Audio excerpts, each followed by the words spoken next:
احمد مسعود د روسیې په ولسي جرګه کې د عدالت ګوند له رئیس سره کتلي.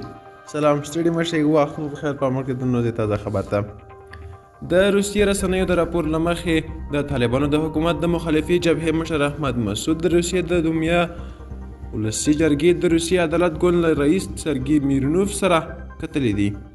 د روسیې سرچینو پر اساس د ملي مقاومت جبهې مشر د روسیې د عدالت ګوند له مشر سره د افغانستان پر روان وضعیت خبرې کړې دي.